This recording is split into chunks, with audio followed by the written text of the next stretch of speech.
ছেলেটা আমার নিজের মনে পালিয়ে বিয়ে করে নিয়েছিল, এই জন্যে এই রাগটা ঝামেলাটা। কি ঝামেলা? ওই মেয়ে মেয়ে পালিয়ে বিয়ে করে নিয়েছে, আমার তো কোনো আপত্তি ছিল না, গ্রামবালাদেরও আপত্তি কি তোর মেয়ে এরকম করলো। তারপর কি করেছে?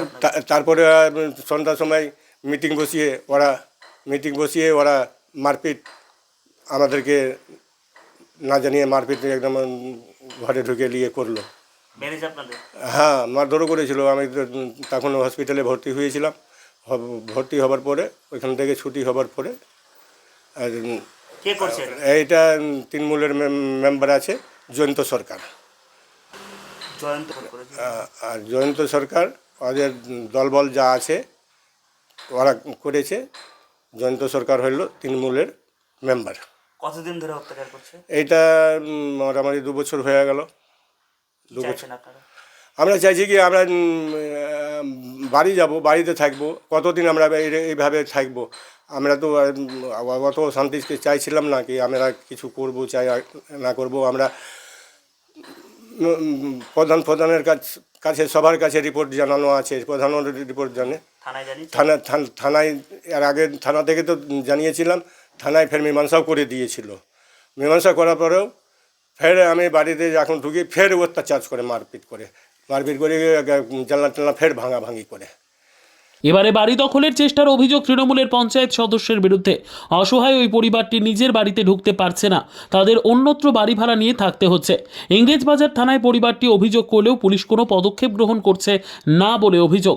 তাই সুবিচারের আশায় জেলা পুলিশ সুপারের দ্বারস্থ হয়েছে, যদিও অভিযোগ সম্পূর্ণ ভিত্তিহীন বলে দাবি করেছেন তৃণমূল পঞ্চায়েত সদস্য। ইংরেজবাজারের বাগবাড়ি এলাকার ঘটনায় রীতিমতন চাঞ্চল্য ছড়িয়েছে, আর এই ঘটনাকে কেন্দ্র করে শুরু হয়েছে রাজনৈতিক চাপানোতর। প্রায় 2 বছর বাড়ি ছাড়া অসহায় পরিবার। ইংরেজবাজার ব্লকের কাজীগ্রাম পঞ্চায়েতের বাগবাড়ি এলাকার বাসিন্দা উপেন মণ্ডল। বর্তমানে তিনি ইংরেজবাজারের শহরের ঘোড়াপীর লেক গার্ডেনে সপরিবারে ভাড়া থাকছেন। অভিযোগ, এলাকার তৃণমূলের গ্রাম পঞ্চায়েতের সদস্য জয়ন্ত সরকার ও তার দলবল তাকে বাড়িতে থাকতে দিচ্ছে না, এমনকি বাড়িতে তালা বন্ধ করে দিয়েছে। এই বিষয়ে ইংরেজবাজার থানায় লিখিত অভিযোগ করলেও পুলিশ কোনো উদ্যোগ গ্রহণ করছে না। তাই সুবিচারের দাবি জানিয়ে পুলিশ সুপারের কাছে দ্বারস্থ হয়েছে পরিবারটি। উপেন মণ্ডল জানান ও স্ত্রী শেফালী মণ্ডল জানান 40 বছর ধরে তারা বাগবাড়ি এলাকায় বসবাস করছে। 2 বছর আগে তার ছোট মেয়ে বাড়ি থেকে বেরিয়ে নিজের ইচ্ছে বিয়ে করে। বিষয়টি পরিবার মেনে নিলেও পাড়া প্রতিবেশীরা মেনে নিতে পারেনি। আর এই বিষয়টিকে হাতিয়ার করে তৃণমূলের গ্রাম পঞ্চায়েতের সদস্য জয়ন্ত সরকার প্রতিবেশীদের সাথে মিলে গিয়ে তাদের বাড়ি দখল করার ষড়যন্ত্র করছে। যদিও অভিযোগ অস্বীকার করেছেন তৃণমূলের গ্রাম পঞ্চায়েতের সদস্য জয়ন্ত সরকার। না, আমি বাড়ি দখল করার আমি কে? আমি জনপ্রতিনিধি, আমি একে বাড়ি দখল করার জন্য আমি না। এরা মিথ্যা অভিযোগ করেছে। এটা মিথ্যা অভিযোগ করার পরে এটা সমাজের লোকজন, যেটা গ্রামের লোকজন যেটা ভালো বুঝেছে ওরা সেটা ওরা মানে উচ্ছেদ করেছে বা ওদেরকে পাঠিয়ে দিয়েছে। এটা হচ্ছে গল্প। এই বাড়িতে যে মানে অসামাজিক যেটা হতো সে পাড়ার লোক দেখেছে বা এর জন্য নোংরা কাজের জন্য হয়তো করেছে, পাড়ার লোক সমাজের বিরোধিতা করেছে। আর যেটা আমার উপরে যা ওরা যে বাড়ির যে মিথ্যে অভিযোগ যেটা করেছে দখলের এটা পুরোপুরি মিথ্যে কথা, ভিত্তিহীন, পুরোপুরি মিথ্যে কথা। এদেরকে সমাজের লোক আসতে দিচ্ছে না, অসামাজিক বলে আসতে দিচ্ছে না, অসামাজিক কাজের জন্য ওদেরকে আসতে দিচ্ছে না। কারা? এই গ্রামবাসী। আপনারা কি পুলিশকে জানিয়েছিলেন? পুলিশকে জানিয়েছিলাম। তদন্ত শুরু?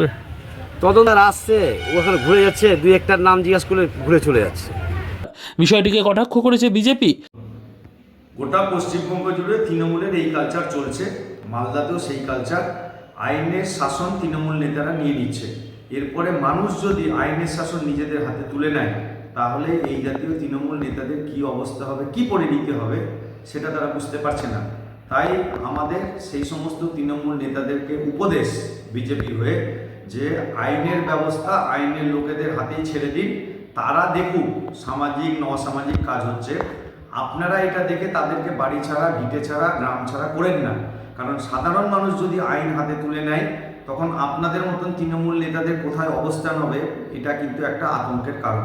তাই অবিলম্বে এই লোকেদের বাড়ি ঘর দখল করার যে মানসিকতা সেটা ছাড়ুন এবং আইনকে আইনের পথে যেতে দিন। তাদের কোনো যদি অবজেকশন থাকে এলাকার লোকের তাহলে তারা থানায় যাক, পুলিশ সে কেস দেখবে। নিজেরা কেন আইন দখল করছেন কি জন্য? এরপরে সাধারণ মানুষ যদি আইন হাতে নেয় তখন আপনারা কি করবেন?